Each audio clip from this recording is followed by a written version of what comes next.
Hello everyone, आप सभी का राजेंद्र एजुकेशन में स्वागत है। आज हम पढ़ेंगे difference between plants and animal cell के बारे में और हम जानेंगे माइटोसिस और मियोसिस डिवीजन क्या होता है और उसके बीच में हम क्या करेंगे, डिफरेंस जानेंगे। ये सेल चैप्टर का लास्ट टॉपिक है एंड द लास्ट लेक्चर भी है। ठीक है, तो चलिए स्टार्ट करते हैं। जब हम प्लांट सेल की बात करते हैं तो ये किस में प्रेजेंट होगा? प्लांट्स में ही प्रेजेंट होगा, जाहिर सी बात है।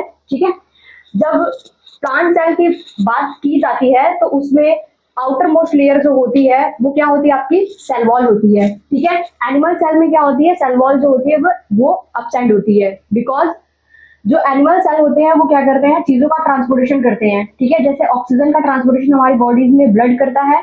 ठीक है, ऑक्सीजन का, कार्बन डाइऑक्साइड का, इन सब का ट्रांसपोर्टेशन ब्लड के थ्रू होता है। ठीक, तो अगर हमारे बॉडी में क्या होगी? सेल वॉल होगी, तो सेल वॉल जो होती है वो रिजिड होती है। तो ये प्लांट को क्या करती है? रिजिडिटी देती है, यानी कि दृढ़ता प्रदान करती है, ताकि वो एक ही स्थान पे क्या रह सके? खड़े रह सके। ठीक है, लेकिन एनिमल सेल में क्या करते हैं? सेल जो होते हैं वो मूव करते हैं, इसलिए अगर प्लांट सेल वॉल रहेगी तो वो मूव नहीं कर पाएंगे, चीजों का ट्रांसपोर्टेशन नहीं हो पाएगा। इसीलिए एनिमल सेल में सेल वॉल जो होती है वो एब्सेंट होती है और प्लांट सेल में सेल वॉल जो होती है वो प्रेजेंट होती है। फिर देखिए, सेल वॉल के बाद उसके नीचे क्या होती है? लेयर जो होती है वो क्या होती है? आपकी सेल मेम्ब्रेन होती है। ठीक है, कौन सी लेयर है आपकी? सेल मेम्ब्रेन होती है। ठीक, और सेल वॉल के नीचे होती है। ठीक, उसके बाद आपको एक फ्लूइड जैसा स्ट्रक्चर दिख रहा है इसमें, जिसको हम क्या बोलते हैं? साइटोप्लाज्म बोलते हैं। क्या बोलते हैं हम? साइटोप्लाज्म। हमने साइटोप्लाज्म के बारे में भी बहुत सारी चीजें डिस्कस कर ली है। उसके बाद आपको गोल्जी एपरेटस दिख रहा है। फिर मोस्ट इंपॉर्टेंट पार्ट है इसका क्लोरोप्लास्ट। क्लोरोप्लास्ट में ही क्या होते हैं? क्लोरोफिल प्रेजेंट होते हैं। ठीक है, और ये क्या करते हैं? फोटोसिंथेसिस में हेल्प करते हैं, जहां पे क्या होती है? लाइट और डार्क रिएक्शन हो रही थी, जिसमें क्या हो रहा था? एनर्जी, लाइट रिएक्शन में एनर्जी का फॉर्मेशन होता है एंड डार्क रिएक्शन में क्या होता है? ग्लूकोज, यानी कि फूड का फॉर्मेशन होता है। ठीक, उसके बाद ये है आपका साइटोस्केलेटन। इसकी बात करते हैं तो साइटोस्केलेटन, साइटो का मतलब क्या हुआ? सेल, एंड स्केलेटन का मतलब हुआ फ्रेम, यानी कि सेल को फ्रेम देने का वर्क कौन करता है? साइटोस्केलेटन। ठीक है, मैंने समझा दिया। साइटो का मतलब सेल एंड स्केलेटन का मतलब क्या होता है? Frame work. ठीक, अब यहाँ पे क्या है? परागजीजोम है। परागजीजोम जो होते हैं वो प्लांट सेल में ही क्या होते हैं? प्रेजेंट होते हैं, इस बात का ध्यान रखिएगा। उसके बाद राइबोसोम प्रेजेंट होते हैं। प्लांट सेल में राइबोसोम जो होते हैं वो 70S राइबोसोम होते हैं, जबकि एनिमल सेल में यही पे क्या होता है? 80S राइबोसोम होते हैं। ठीक है, अब प्लांट सेल की बात करते हैं तो इसमें वैक्यूल्स आपको बड़ा दिख रहा है। ठीक है, और एनिमल सेल में क्या होता है? छोटा होता है। और प्लांट सेल में ये क्या करते हैं? वैक्यूल्स जो होते हैं ये चीजों का क्या करते हैं? स्टोरेज करते हैं। ठीक है, ये चीजों को क्या करेंगे? स्टोर करेंगे, जैसे वाटर हो गया, वेस्ट मटेरियल हो गया आपका। ठीक है, अमीनो एसिड हो गया, सॉल्ट वगैरह हो गया, ये सब क्या करते हैं? स्टोर करते हैं और ये परमानेंट होते हैं। जैसे कि मान लीजिए कोई प्लांट है, छोटा है, तो उसमें प्राइमरी सेल वॉल प्रेजेंट होती है। ठीक है, तो वो चीजों को कम स्टोर करेगा, उसमें वैक्यूल्स जो होगा वो छोटा होगा। जैसे ही वो क्या होगा? मैच्योर हो जाएगा, उसमें जो वैक्यूल्स होगा वो बिग हो जाता है, यानी बड़ा हो जाता है, और वो चीजों को क्या करता है? स्टोर करता है। वहीं पे एनिमल सेल में क्या होता है? ये छोटा होता है और टेम्पोररी होता है। ठीक है, अब माइटोकॉन्ड्रिया की बात करते हैं तो माइटोकॉन्ड्रिया भी इसमें क्या होता है? प्रेजेंट होते हैं। आपके एंडोप्लाज्मिक रेटिकुलम होते हैं, स्मूथ और रफ दोनों होते हैं। जिसपे आपके राइबोसोम प्रेजेंट होंगे उनको हम रफ एंडोप्लाज्मिक रेटिकुलम बोलते हैं, एंड जिसपे राइबोसोम प्रेजेंट नहीं होते हैं उनको हम बोलते हैं स्मूथ एंडोप्लाज्मिक रेटिकुलम। ठीक है, इसमें भी आपका न्यूक्लियस होता है जिसको कंट्रोल ऑफ द सेल बोलते हैं, एंड न्यूक्लियोलस होता है जिसको लिटिल न्यूक्लियस बोला जाता है। ठीक है, आगे बात समझ में। अब देखिए एनिमल सेल की बात करते हैं तो एनिमल सेल में आपको यहाँ पे दिख रहा है सेंट्रियोल। ये मोस्ट इंपॉर्टेंट आपका डिफरेंस है एक प्लांट सेल और एनिमल सेल के बीच में, कि सेंट्रियोल जो होती है वो सेल डिवीजन में क्या करती है? हेल्प करती है, और ये एनिमल सेल में ही प्रेजेंट होगा। ठीक है, उसके बाद बात करते हैं, ये है क्रोमैटिन। ठीक, ये थ्रेड लाइक स्ट्रक्चर्स होती है, यानी न्यूक्लियस के अंदर एक थ्रेड लाइक स्ट्रक्चर्स प्रेजेंट होती है। जब आप क्या करते हैं? सेल को इंटरफेज या नॉन डिवाइडिंग फेज में देखते हैं तो आपको क्रोमैटिन दिखेगा। और वहीं पे क्या होती है? जब सेल डिवाइड कर दी है, ठीक है, यानी कि मेटाफेज, एनाफेज और टेलोफेज के प्रोसेस में देखेंगे या फेज में देखेंगे तो आपको क्रोमोसोम दिखाई देगा। ठीक, फिर उसके बाद क्या होता है? आपका न्यूक्लियोलस है, जिसको हम लिटिल न्यूक्लियस भी बोलते हैं। यहाँ पे क्या होता है? राइबोसोम का फॉर्मेशन होता है। जब मैंने न्यूक्लियस पढ़ाया था तभी हमने इन सब के बारे में क्या किया था? डिस्कस किया था कि न्यूक्लियोलस क्या होता है, न्यूक्लियस क्या होता है, फुल डिटेल। ठीक है, अब आपको यहाँ पे ये न्यूक्लियस लिखा है। न्यूक्लियस में क्या क्या होता है? पोर्स प्रेजेंट होते हैं, जिसको हम बोलते हैं पोरीज। ठीक है, इसके द्वारा क्या होता है, जो आपके स्मॉल मॉलिक्यूल्स होते हैं जैसे प्रोटीन हो गया, एमिनो एसिड हो गया, तो इनका ट्रांसपोर्टेशन होता है। ठीक है, इसके अलावा इसमें क्या होता है, न्यूक्लियर पोर प्रेजेंट होते हैं जिसके द्वारा जो लार्ज मॉलिक्यूल्स होते हैं या प्रोटीन वगैरह होते हैं उनका ट्रांसपोर्टेशन होता है। ठीक, अब आपको यहाँ पे लाइसोसोम दिख रहा है। लाइसोसोम के बारे में हमने क्या किया था, बहुत ही अच्छी तरीके से डिस्कस किया था। ठीक है, फिर उसके बाद आपका एंडोप्लाज्मिक रेडिकुलम है, यहाँ पे स्मूथ एंडोप्लाज्मिक रेडिकुलम है, और स्मूथ एंडोप्लाज्मिक रेडिकुलम पे क्या बनता है बेटा, तो स्मूथ एंडोप्लाज्मिक रेडिकुलम पे आपका लिपिड और स्टेरॉइड बनते हैं। ठीक है, वहीं पे रफ एंडोप्लाज्मिक रेडिकुलम प्रेजेंट होते हैं। ये है आपके रफ एंडोप्लाज्मिक रेडिकुलम, जहां पे क्या बनते हैं, आपके प्रोटीन का फॉर्मेशन होता है। ठीक है, तो यहाँ पे प्रोटीन का फॉर्मेशन हुआ, यहाँ पे लिपिड और स्टेरॉइड का फॉर्मेशन होता है। फिर उसके बाद यहाँ पे ये आपको गोल्गी एप्रेटस दिख रहा है, यहाँ पे गोल्गी एप्रेटस दिख रहा है। इसकी पैकेजिंग होने के लिए लिपिड और प्रोटीन का क्या होने के लिए, पैकेजिंग होने के लिए सिस्टर्नी में जाती है। गोल्गी एप्रेटस के 3 पार्ट होते हैं, सिस्टर्नी होता है, वेसिकल्स होता है, सिस्पेस, ट्रांसपेस और वेसिकल्स होते हैं। ठीक है, तो यहाँ पे क्या होती है, उसकी पैकेजिंग होती है लिपिड और प्रोटीन की। तो कुछ प्रोटीन जो होते हैं वो सेल से बाहर चले जाते हैं जिसको हम सिक्रेटरी प्रोटीन बोलते हैं, और कुछ प्रोटीन जो है वो सेल के अंदर ही रह जाते हैं। ठीक है, कुछ प्रोटीन क्या होता है, सेल के बाहर चले जाते हैं जिसको हम बोलते हैं सिक्रेटरी प्रोटीन, और कुछ प्रोटीन सेल के अंदर रह जाते हैं जिसको हम बोलते हैं क्या, लाइसोसोम का फॉर्मेशन करते हैं वो। ठीक है, और लाइसोसोम में जो आपका प्रोटीन रहेगा उनका फॉर्मेशन जो है वो रफ एंडोप्लाज्मिक रेडिकुलम करती है। ठीक, अब यहाँ पे क्या है, राइबोसोम है। राइबोसोम कितने प्रेजेंट होते हैं, 80s राइबोसोम प्रेजेंट होते हैं। फिर क्या है, ये साइटोप्लाज्म है। साइटोप्लाज्म क्या होता है, आपका सेमी फ्लूइड होता है, यानी कि कुछ सॉलिड होते हैं और कुछ क्या होते हैं, फ्लूइड प्रेजेंट होती है, इसलिए सेमी सॉलिड होती है। ठीक है, अब यहाँ पे क्या है, प्लाज्मा मेम्ब्रेन। प्लाज्मा मेम्ब्रेन के बारे में भी हमने क्या किया है, बहुत ही अच्छी तरीके से डिस्कस किया है। ये चीजों का ट्रांसपोर्टेशन करने में क्या करती है, हेल्प करती है। इसमें आपका फ्लूइड मोजाइक मॉडल हमने बहुत ही अच्छे तरीके से पढ़ा है जिसको हम बोलते हैं सैंडविच मॉडल भी। ठीक, उसके बाद माइटोकॉन्ड्रिया होते हैं। माइटोकॉन्ड्रिया जो होते हैं वो कितने होते हैं, आपके 70s होते हैं। ठीक है, साइटोस्केलेटन प्रेजेंट होता है। ये देखिए साइटोस्केलेटन मैंने फिर बताया, साइटो का मतलब सेल से लिया गया है, स्केलेटन का मतलब क्या होता है, फ्रेम वर्क, यानी कि सेल के अंदर भी एक फ्रेम देने का वर्क जो है, चीजों को फ्रेम देने का वर्क जो करती है वो होता है आपका साइटोस्केलेटन। ठीक है, आगे बात समझ में। अब देखिए इनके बीच हम डिफरेंस जान लेते हैं कि एक प्लांट सेल और एनिमल सेल के बीच में डिफरेंस क्या है। फिगर के थ्रू तो हमने देख लिया, अब इसको पॉइंट वाइज लिख लेते हैं। यहाँ पे आप हेडिंग करिएगा, डिफरेंस बिटवीन प्लांट सेल और एनिमल सेल। एक तरफ प्लांट सेल लिखिएगा और एक तरफ एनिमल सेल।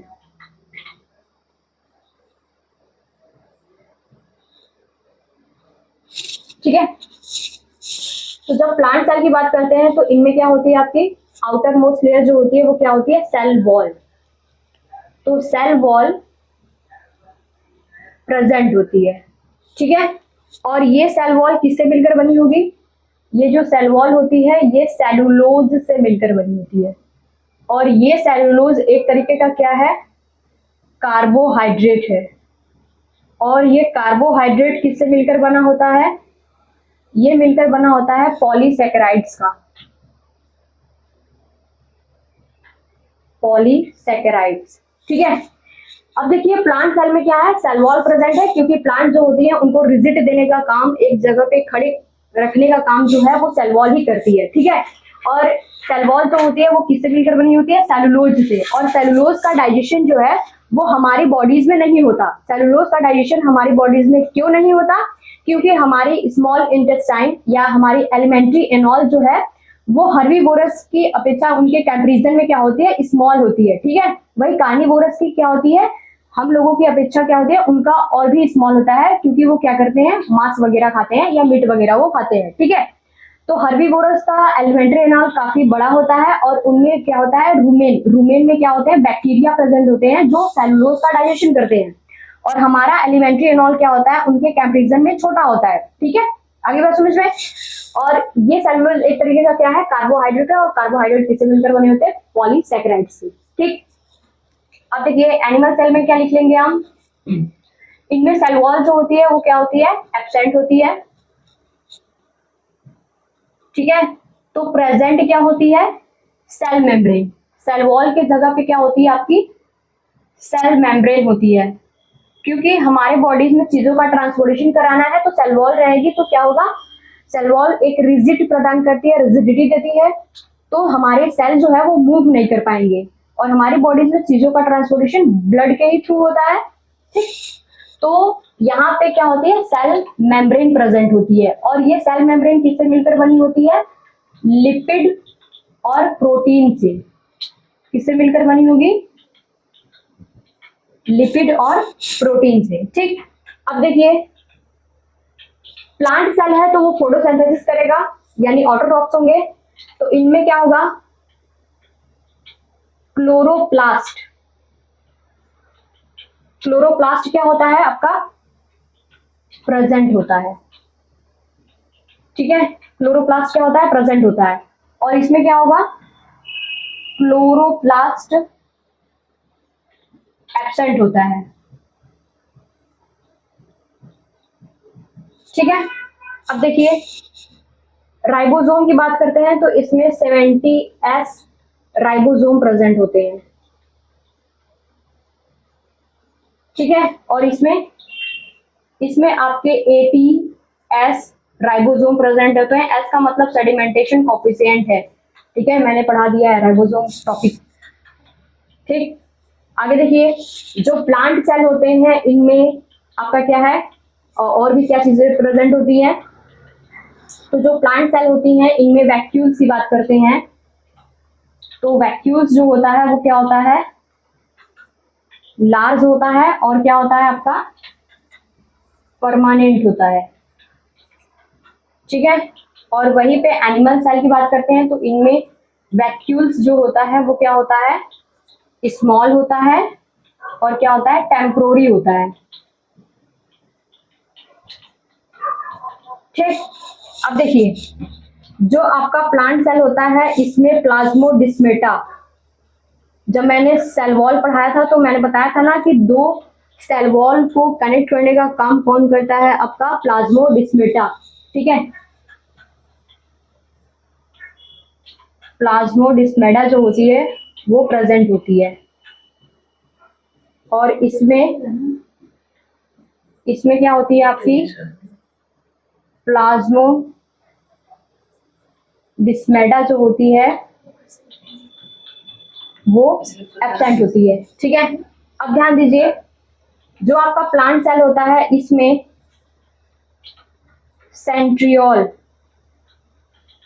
सेंट्रियोल या सेंट्रोसोम, जो सेल डिवीजन में क्या करते हैं, हेल्प करते हैं, सेंट्रियोल और सेंट्रोसोम एब्सेंट होती हैं। और जो एनिमल सेल होते हैं इनमें सेंट्रियोल और सेंट्रोसोम प्रेजेंट होते हैं, ठीक है। तो ये कुछ बेसिक डिफरेंस है एक प्लांट सेल और एक एनिमल सेल के बारे में, ठीक है। आगे बात समझ में, देखिए, जो प्लांट सेल होते हैं उनकी जो आउटर मोस्ट लेयर होती है वो क्या होती है, सेल वॉल से मिलकर बनी होती है। सेल वॉल किससे मिलकर बना होगा, सेलुलोज से, और सेलुलोज का डाइजेशन हमारे बॉडी में नहीं होता। एनिमल सेल में सेल वॉल एब्सेंट होती है, सेल वॉल की जगह सेल मेम्ब्रेन होती है, और ये लिपिड और प्रोटीन से मिलकर बनी होती है, ठीक है। प्लांट सेल की बात करते हैं तो ये क्या करते हैं, फोटोसिंथेसिस करते हैं। क्यों करते हैं, क्योंकि इनमें क्लोरोप्लास्ट सेल प्रेजेंट होती है, और क्लोरोप्लास्ट सेल में क्या होता है, क्लोरोफिल प्रेजेंट होते हैं, जो क्या करते हैं, लाइट को एब्जॉर्ब करते हैं, जिससे क्या होती है, फोटोसिंथेसिस होती है। तो क्लोरोप्लास्ट इसमें प्रेजेंट होते हैं, और एनिमल सेल में क्लोरोप्लास्ट जो होती है वो एब्सेंट होती है। प्लांट सेल की बात करते हैं तो इसमें 70S राइबोसोम होते हैं, इसमें 80S राइबोसोम होते हैं। वैक्यूल्स इसमें लार्ज होता है, और क्या होता है, परमानेंट होता है। इसमें वैक्यूल्स क्या होता है, स्मॉल होते हैं, टेम्पोररी होता है। इसमें प्लाज्मोडिस्मेटा जो होती है वो प्रेजेंट होती है, इसमें प्लाज्मोडिस्मेटा जो होती है वो एब्सेंट होती है। सेंट्रियोल और सेंट्रोसोम की बात करते हैं तो वो प्लांट सेल में एब्सेंट होती है। सेंट्रियोल और सेंट्रोसोम एनिमल सेल में बात करते हैं तो उसमें क्या होती है, प्रेजेंट होती है, ठीक। आगे का टॉपिक है हमारा माइटोसिस एंड मियोसिस, ठीक है। ये इस चैप्टर का लास्ट टॉपिक है, माइटोसिस एंड मियोसिस, ठीक है। ध्यान दीजिए, माइटोसिस की बात करते हैं तो इसमें क्या होता है, एक पेरेंट सेल रहती है, और इसमें क्या होती है, टू डॉटर सेल का फॉर्मेशन होता है।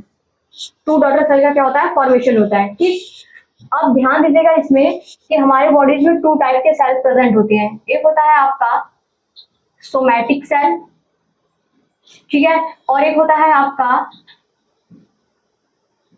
स्पर्मेटिक सेल, या इसी को हम बोलते हैं जर्म सेल, ठीक है। तो जब माइटोसिस डिवीजन होती है ये किसमें होती है? सोमैटिक सेल में होती है। अब सोमैटिक सेल क्या होती है? सोमैटिक सेल वो सेल होती है जो सेक्सुअल रिप्रोडक्शन में पार्टिसिपेट नहीं करती है, ठीक है। जैसे हमारे हाथ पैर सभी जगह जो होते हैं वो सोमैटिक सेल ही प्रेजेंट होती है। और अगर हमारे बॉडीज को क्या करनी है, ग्रोथ करानी है या फिर कोई इंजरी वगैरह करानी है, उसको रिपेयर करना है, तो कौन सा डिवीजन होता है आपका? माइटोसिस डिवीजन होता है, ठीक है। और सोमैटिक सेल में नंबर ऑफ क्रोमोसोम की बात करते हैं तो कितने होते हैं? 23 पेयर के फॉर्म में होते हैं, ठीक है, यानी कि 46, ठीक। बट वही भी बात करते हैं स्पर्मेटिक सेल या जर्म सेल की बात करते हैं तो ये वो सेल होती है जो सेक्सुअल रिप्रोडक्शन में पार्टिसिपेट करती हैं। और सेक्सुअल रिप्रोडक्शन में पार्टिसिपेट कौन करता है? स्पर्म और ओवा, यानी कि फीमेल में ओवा और मेल में क्या होता है? स्पर्म होता है। और इनमें नंबर ऑफ क्रोमोसोम की बात करते हैं तो 23 क्रोमोसोम होते हैं। कितने होते हैं? 23 नंबर ऑफ क्रोमोसोम। पेयर के फॉर्म में आप नहीं बोलेंगे, ठीक है, बिकॉज स्पर्म और ओवा क्या होते हैं? फर्टिलाइज होते हैं, तो क्या होगा? 23 पेयर के फॉर्म में वो क्या हो जाएंगे? उनका फॉर्मेशन हो जाएगा, ठीक है। तो स्पर्मेटिक सेल में नंबर ऑफ क्रोमोसोम 23 होते हैं, ठीक। और जब क्या होती है हमारे बॉडीज को या सेल को गैमेट का फॉर्मेशन करना होता है तब कौन सा डिवीजन होता है? मियोसिस। और जब क्या करनी पड़ती है? इंजरी वगैरह या ग्रोथ करानी पड़ती है तो कौन सा डिवीजन होता है? माइटोसिस, ठीक है। तो माइटोसिस की बात करते हैं तो इसमें एक पेरेंट सेल से, यानी कि एक पेरेंट सेल से टू डॉटर सेल का क्या होता है? फॉर्मेशन होता है, ठीक। और डॉटर इसलिए बोलते हैं क्योंकि हमेशा फीमेल ही क्या करती हैं? रिप्रोड्यूस करती हैं, ठीक है, इसलिए डॉटर, ठीक, सन नहीं। अब ध्यान दीजिए, जो पेरेंट सेल होती है इसमें नंबर ऑफ क्रोमोसोम की बात करते हैं तो अगर पेरेंट सेल में नंबर ऑफ क्रोमोसोम 46 है तो डॉटर सेल में भी कितने होंगे? 46 ही होंगे, यानी कि नंबर ऑफ क्रोमोसोम जो होते हैं वो इक्वल होते हैं एंड दी पेरेंट सेल के, ठीक है। डॉटर सेल में नंबर ऑफ क्रोमोसोम जो होते हैं वो पेरेंट सेल के क्या होते हैं? इक्वल होते हैं। हमने 3 डिफरेंस पढ़ा। माइटोसिस की बात करते हैं तो इसमें एक पेरेंट सेल से टू डॉटर सेल का फॉर्मेशन होता है, ठीक है, ये हुआ।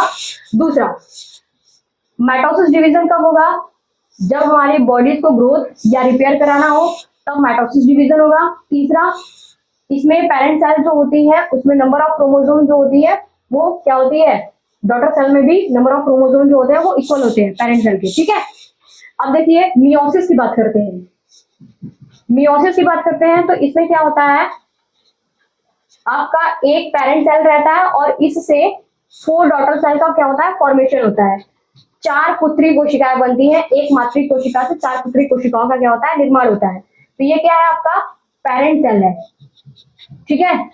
और इससे क्या बने? 4 डॉटर सेल बने। तो पहला पॉइंट यही आप लिखेंगे कि जो मियोसिस होता है इसमें एक पेरेंट सेल से 4 डॉटर सेल का फॉर्मेशन होता है। अब नंबर ऑफ क्रोमोसोम की बात करते हैं तो अगर इसमें क्या है? 23 नंबर ऑफ क्रोमोसोम प्रेजेंट हैं तो पेरेंट सेल में क्या होते हैं? इसके half number of chromosome present होते हैं, ठीक है। यहाँ पे मान लीजिए 46 हो गया, ठीक है। अगर पेरेंट सेल में क्या है? 46 क्रोमोसोम है तो इसके हाफ यानी कि आधा कितना हो जाएगा? 23। तो सभी में क्या होते हैं? 23 नंबर ऑफ क्रोमोसोम जो होते हैं वो प्रेजेंट होते हैं, यानी कि क्रोमोसोम जो डॉटर सेल में प्रेजेंट होंगे वो हाफ प्रेजेंट होंगे as the compare to parent cell, ठीक है। और तीसरा पॉइंट ये होगा कि मियोसिस डिवीजन कब होता है? मियोसिस डिवीजन तब होता है जब क्या होता है? हम गैमेट का फॉर्मेशन करना होता है, ठीक है। आगे बात समझ में? इनके बीच में हम कुछ डिफरेंस जान लेते हैं। देखिए माइटोसिस एंड मियोसिस के बीच में हम कुछ डिफरेंस जान लेते हैं, जो भी चीजें हमने पढ़ी। पहला, mitosis is a simple division. Mitosis क्या है? एक सिंपल डिवीजन होता है जिसमें क्या होता है? एक पेरेंट सेल से 2 डॉटर सेल का फॉर्मेशन होता है, ठीक है। अब मियोसिस जो होता है वो कॉम्प्लेक्स डिवीजन होता है। मियोसिस जो होता है वो कॉम्प्लेक्स डिवीजन इसलिए होता है क्योंकि इसमें क्या होता है? मियोसिस फर्स्ट और मियोसिस सेकंड 2 डिवीजन होते हैं, इसमें कॉम्प्लेक्स डिवीजन होता है, ठीक है। अब माइटोसिस जो होती है ये क्या होती है? सोमैटिक सेल में प्रेजेंट होती है, यानी सोमैटिक सेल में क्या होती है? अकर होती है या फिर कराया जाता है, ठीक है। सोमैटिक सेल क्या होती है? मैंने बता दिया कि सोमैटिक सेल वो होती है जो क्या करती है? सेक्सुअल रिप्रोडक्शन में पार्टिसिपेट नहीं करेंगी, ठीक है। अब देखिए मियोसिस की बात करते हैं तो ये क्या है? ये जर्म सेल या स्पर्मेटिक सेल में क्या होती है, मियोसिस डिवीजन होता है, यानी कि हमारे बॉडीज को जब क्या होता है गैमेट का फॉर्मेशन करना होता है तो कौन सा डिवीजन होता है, मियोसिस डिवीजन होता है। ठीक है, अब बात करते हैं mitosis. It help in growth of an organism. मैंने बताया ना कि जब हमारी बॉडीज को ग्रोथ या रिपेयर वगैरह करानी हो तब माइटोसिस डिवीजन होता है। ठीक है, फिर वही पे गैमेट का फॉर्मेशन या रिप्रोडक्शन में पार्टिसिपेट करने की बात करती है, हेल्प करने की बात करते हैं तो कौन करता है, मियोसिस। मियोसिस जो होती है वो गैमेट का फॉर्मेशन करती है। ठीक, अब बात करते हैं mitosis. It consist of single division. ये क्या होती है, आपका सिंगल डिवीजन होता है। यहाँ पे एक पेरेंट सेल से टू डॉटर सेल का फॉर्मेशन हो जाएगा, बट मियोसिस में क्या होता है, मियोसिस फर्स्ट और मियोसिस सेकेंड। ठीक है, ये होता है। It consist of two division, यानी कि मैंने बताया ना कि मियोसिस फर्स्ट और मियोसिस सेकेंड डिवीजन दोनों होता है, इसलिए टू डिवीजन लिखा है। It produce two cells. ये क्या करती है, एक पेरेंट सेल से टू डॉटर सेल का फॉर्मेशन करती है, और मियोसिस में क्या होता है, एक पेरेंट सेल से फोर डॉटर सेल का फॉर्मेशन होता है। तो ये कुछ बेसिक डिफरेंस है एक माइटोसिस और मियोसिस के बीच में। ठीक है, हमने आज क्या क्या डिस्कस किया, हमने आज ये डिस्कस किया कि प्लांट सेल और एनिमल सेल में क्या क्या प्रेजेंट होते हैं और उनके बीच क्या डिफरेंस होता है एक प्लांट सेल और एनिमल सेल के बारे में। ठीक है, फिर उसके बाद हमने माइटोसिस और मियोसिस डिस्कस किया। क्लास 9 में इससे ज्यादा और कुछ भी नहीं पूछा जाएगा, जितना मैंने पढ़ाया है आपको उतना आप पढ़ लेंगे तो आपका पूरा कॉन्सेप्ट जो है वो पूरा चैप्टर जो है क्लियर हो जाएगा कि क्या क्या आपको पढ़ना है, क्या क्या नहीं पढ़ना है, और जो भी क्वेश्चन आएंगे आप उनको क्या कर लेंगे, अटेंड कर लेंगे आराम से। ठीक, फिर हमने माइटोसिस और मियोसिस पढ़ा, फिर उसके बीच में हमने क्या किया, डिफरेंस जाना कि माइटोसिस और मियोसिस के बीच में डिफरेंस क्या होता है। इसके बाद क्या करेंगे, हम एमसीक्यू क्वेश्चंस करेंगे नेक्स्ट लेक्चर में। तब तक के लिए हमारे साथ बने रहिए। Thank you so much.